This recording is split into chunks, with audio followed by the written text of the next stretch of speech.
Hello বন্ধুরা, এটা হচ্ছে ভাজা বড়ি দিয়ে লাউয়ের রেসিপি। আর এটা বানানো যে খুব সহজ, আর কীভাবে বানিয়েছি তোমাদের সাথে আজকে এই রেসিপিটা আমি শেয়ার করব। তবে পারলে একটু গঙ্গার চিংড়ি দিয়ে বানাবেন না, পারফেক্ট লাগবে, একদম টেস্ট, খুব টেস্টি হবে। তো আমি তো আজকে পাইনি, তো পারলে বড়িটা না দিয়ে চিংড়ি মাছ দিয়ে বানিয়ে নেবেন, পারফেক্ট টেস্ট পাবেন। আর অবশ্যই কমেন্ট করে জানাবেন কেমন হয়েছে না। চলো, থ্যাংক ইউ। প্রথমে দেখো, লাউটাকে সেদ্ধ করতে দেবো, তার জন্য নুন হলুদ দিয়ে দিয়েছি, আর দিয়ে দিচ্ছি অল্প পরিমাণে জল। এবার এটাকে ভালো করে সেদ্ধ হতে দেবো।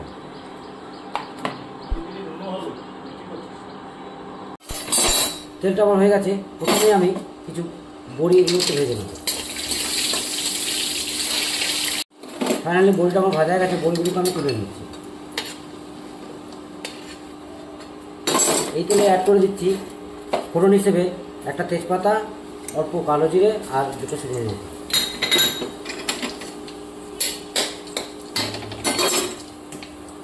অ্যাড করে দিচ্ছি আদা রসুন কাঁচা লঙ্কা, গোটা জিরে, গোটা ধনে, আর ঝাল অনুসারে কাঁচা লঙ্কা, লাল লঙ্কা দিয়েছিলাম, দিয়ে দিলাম। এবার এটাকে কিছুক্ষণ হতে দেবো। অ্যাড করে দিচ্ছি টমেটো কুচি, একটা মিডিয়াম সাইজের টমেটো কুচি করে দেবেন, এটা অ্যাড করে। এবার এটা কিছুক্ষণ হতে দেবো। আর দিয়ে দিচ্ছি হলুদ গুঁড়ো 1 চামচ, আর দিয়ে দেবো লঙ্কা গুঁড়ো 1 চামচ। এটা কাশ্মীরি লঙ্কা গুঁড়ো দেবো কালারের জন্য। আর দিয়ে দেবো স্বাদ অনুসারে লবণ। আর ব্যালেন্স মেনটেন করার জন্য অল্প 2 দানা চিনি। এবার এটাকে হতে দেবো, ভালো করে কষি। অ্যাড করে দেবো অল্প একটু জল, যাতে মশলাটা আমার না পুড়ে যায়। আর এভাবে এটাকে কষতে থাকবে যতক্ষণ না টমেটোটা গলে যায়। মশলা থেকে তেল ছাড়তে আরম্ভ করেছে, তখন মশলা আমার কপা হয়ে গেছে, টমেটো গলে গেছে।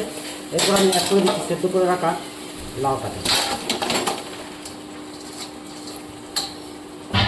এবার এটাকে কিছুক্ষণ হতে দেবো। ফাইনালি ঢাকনাটা ছড়িয়ে একবার দেখে নিচ্ছি। দেখো আমার সবজিটা কপা রেডি হয়ে গেছে। এবার এর মধ্যে ভেজে রাখা বড়িটাকে অ্যাড করে দেবো, গুঁড়িয়ে রেখেছি। এবার এটাকে নামিয়ে দেবো।